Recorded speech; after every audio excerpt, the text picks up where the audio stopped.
Hi, I'm Mike Henry,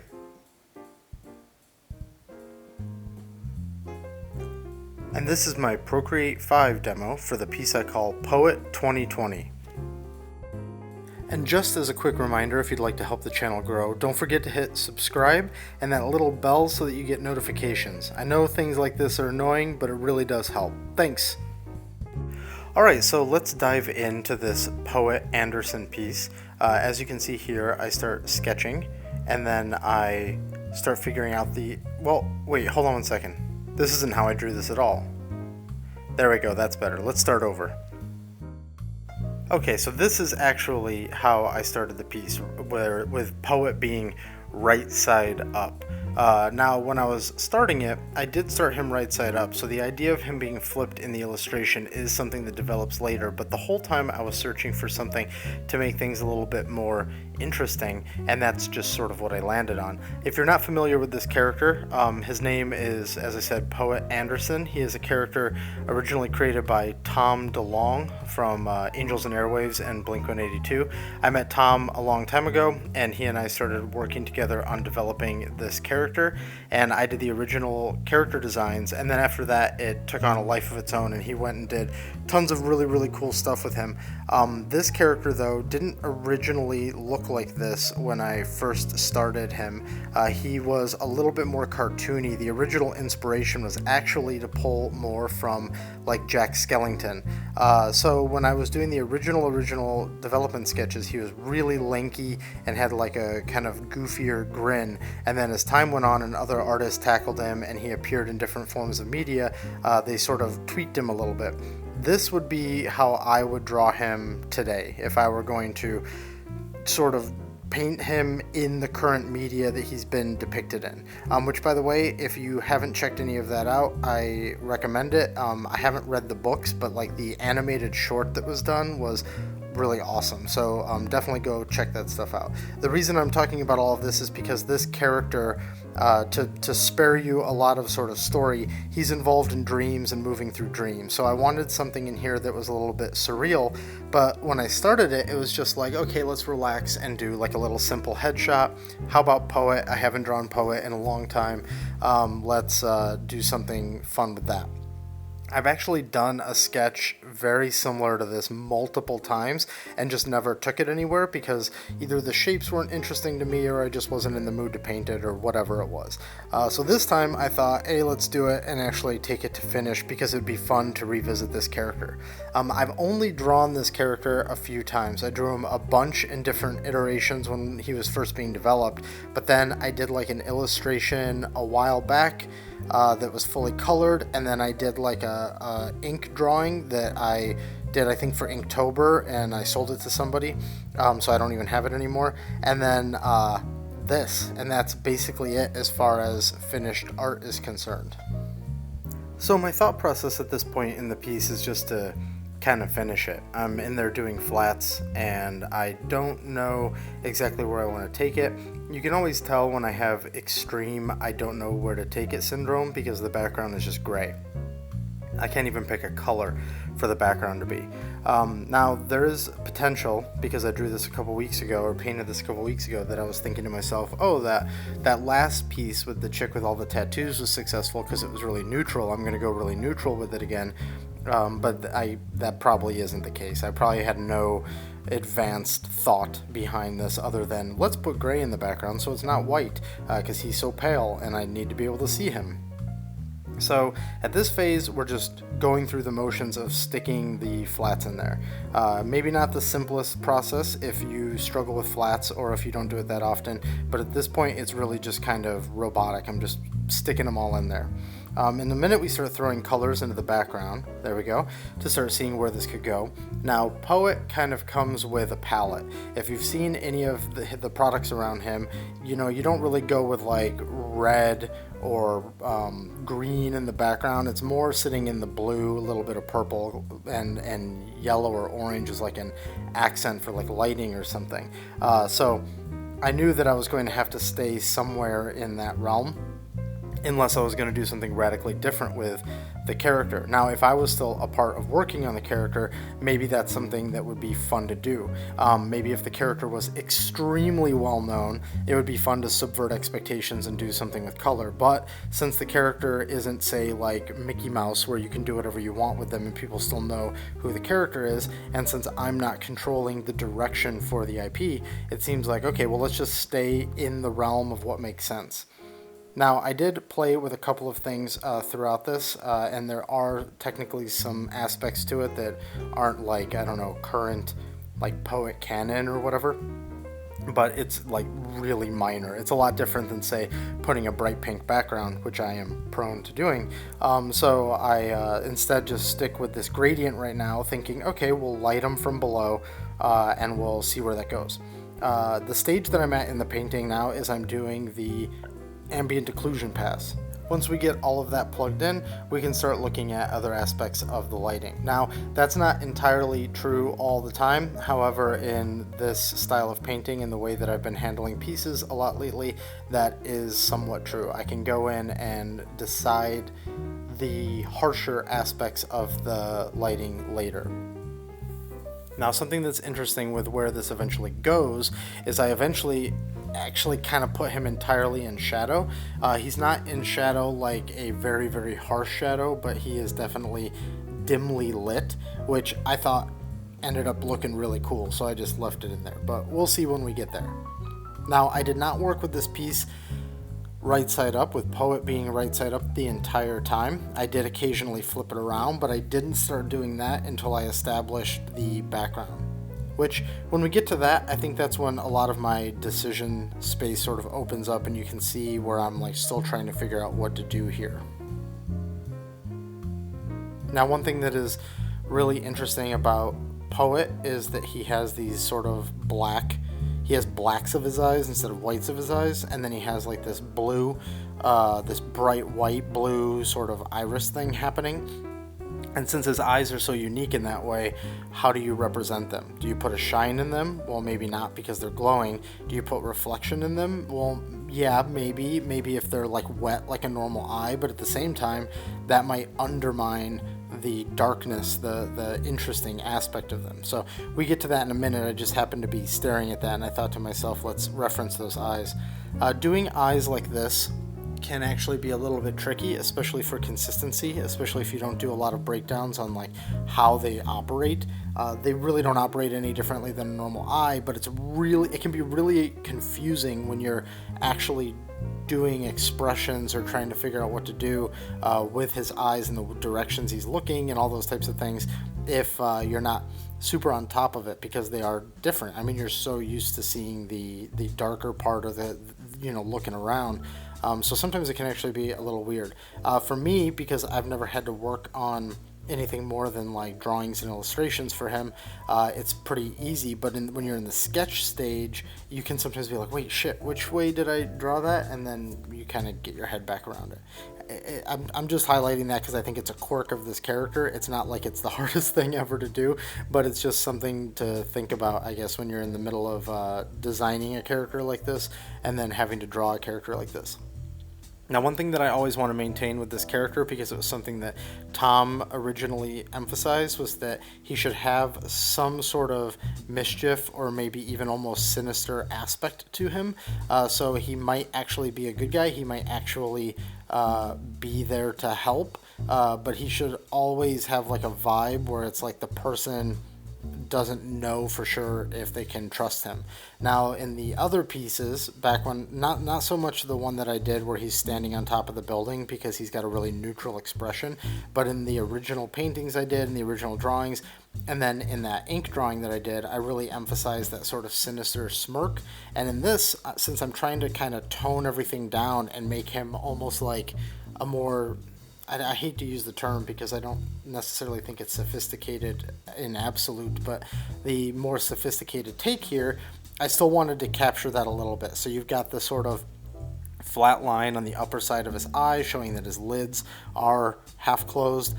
His eyebrow is curved down just a little bit, like he is maybe slightly angry, like you could easily make his mouth angry and then his eyes would match. And then we've got the smile coming in there that curves up a little more harshly than a totally warm smile. And those are the types of qualities that are going to make the character seem maybe a little dangerous or a little sinister. And then as he helps the characters or whatever, you open up to him and the characters open up to him, but he's always got that little bit of an edge. And I think that's an important thing to capture in the character. So we're moving through all of the layers. You can see how my flats are set up based on how I'm going through all of those layers. I am painting using Select Paint, Select Clear, which is a method that is described in a video linked down below in the description. Now we've moved from ambient occlusion pass to direct shadow pass. So since I have my lighting set up as coming up from above him, we know that that's where the light ultimately has to come from. Now, what can be generating that light? So when I was originally painting him, he's basically always depicted being around at night. So I was like, okay, maybe it's the moonlight, maybe whatever. But something that's always been a fun aspect of drawing Poet has always been keeping the moon like in the frame with him. It's a good way to create like crazy contrast between him and his environment. It's a way to light everything up while also keeping it nighttime. So where could this be coming from? Now, my original thought was to actually have the city be like above him and not him above the city, like if we're talking about the relativity of where the ground is. So when you see me start painting in the city portions, I originally had that thought as the city is like floating, or the city is on like a ceiling, I guess, for lack of a better word. But then I was like, well, that's never really depicted that way, but he has a lot of ethereal qualities. What if he's actually just kind of very nonchalantly floating through the world, and he's kind of floating backwards through the world because his hair is hanging down, because of course it would, but at the same time it can be viewed as he's slightly going like backwards. So that's kind of what I'm capturing here. Now, I could have driven that home a lot more by having like debris coming off of him, or maybe his tie floating out, or I don't know, something like that, but I just wanted it to be really kind of casual. I wanted him to look like he was just casually upside down in this world. Now, as far as the painting goes on Poet himself, we're getting actually close to the main chunk of that being done. We've got the direct light, we've got the ambient occlusion, we have highlights, we've got all the sort of local skin value stuff. We've got this red gradient coming up to add a little bit of extra oomph to his coat. But now is where we start getting into experimentation land. We put this rim on top. This is not meant to be permanent, this rim, by the way. I just threw it in to see, hey, does this work? And now you can start seeing the colors flipping around and changing to tons of different things. The background's gotten darker. You can tell that I'm basically searching for what do I want to do with this. And when you see me doing things there with the shadow layers where they're flipping back to normal, that's because I'm still processing what I want to do with the piece, and then I notice something that I want to fix, and I'm like, okay, well, I'll go fix that while I'm thinking about the other aspects of the piece. I have people ask me about glows all the time. There's a glow on his eye there. In this case, it's super simple, so I'll just tell you, and I'm not going to demo it, but I'll demo it at some point soon. I just duplicated his iris and blurred it and set it to add, and I'm pretty sure that's the entirety of the glow there. So now we're going through and just doing like a bunch of little adjustments, and mostly thinking, to be honest. Whatever little adjustments are happening, which I can't entirely see myself, oh, there you go, there's some reflection on the black part of his eye. I'm reflecting a city in there, but then you see me playing with it a little bit, and then eventually I just kill it because I don't like what it's doing to the perception of the way his eye has to be red.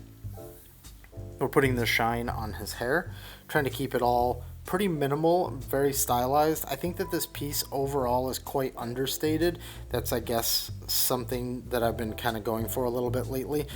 Maybe not deliberately, but it's just happening. But so we get just a little bit of shine on here. All of the values on this, his skin is so bright that a shine on like his skin or something won't key too high comparatively, so it's a little hard to see a shine like that. But we do eventually pull all the values closer to the middle with a darkening layer. But we're not really going to see that until we get to the city. So here we go. Let's flip it.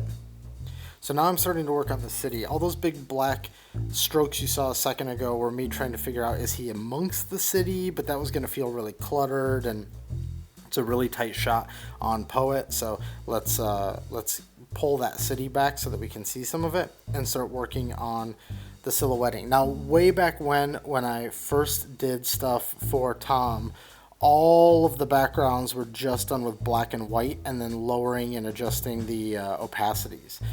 In fact, on that illustration that I had earlier, in fact, I'll go ahead and throw it up again real quick.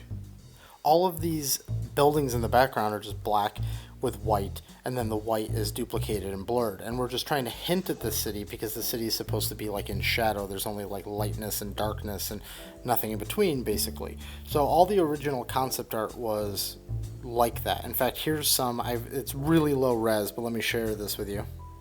All of the original environmental concept art was done like this. You can see Poet up there with that sort of single wheel motorcycle that he had, yeah, it was just a way to convey this sort of dense city using only shadow and light to give it all kind of a unique look, which also matches Poet's look, because Poet is basically just like black and white. He really doesn't have that much color there, and except for maybe some blue in his eye, and that's basically it.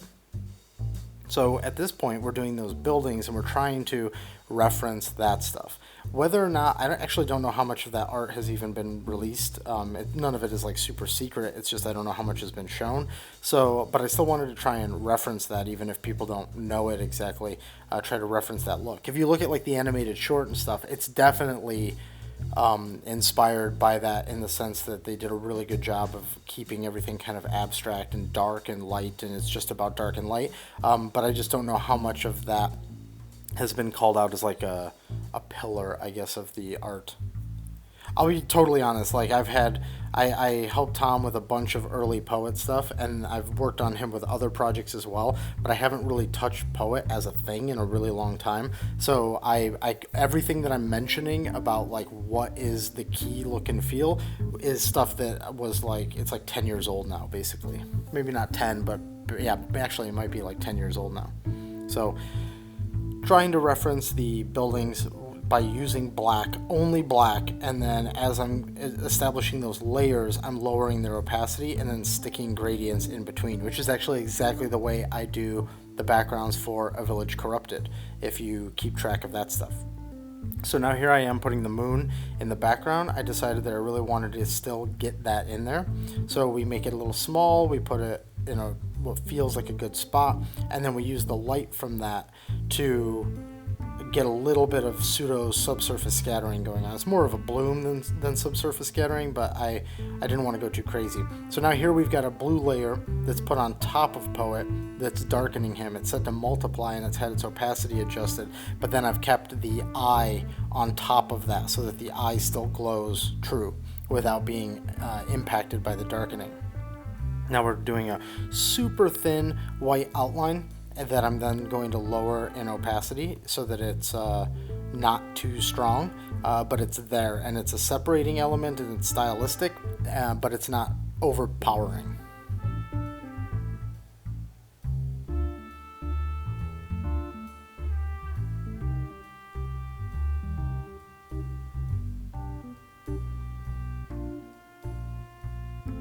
There we go, we lowered the opacity and now we flipped everything back around.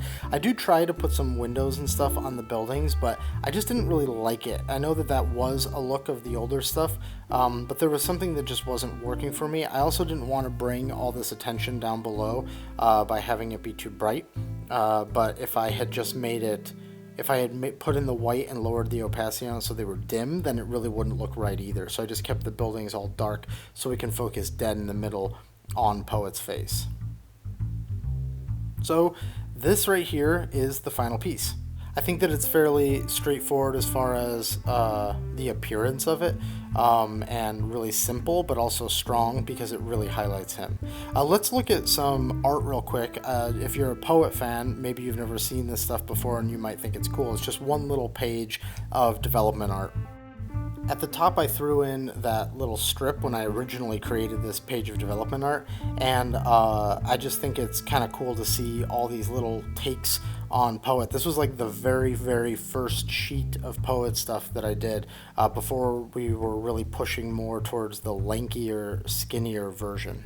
You can see the early stuff around his umbrella turning into different things, the original icons for him jumping from the crescent moon. You can see those like in the middle. You can also see that big monster at the bottom, the building sort of turning into the monster with Poet jumping at him. So you can see a lot of really cool sort of early stuff. In the bottom right, I love the way that building looks in the bottom right.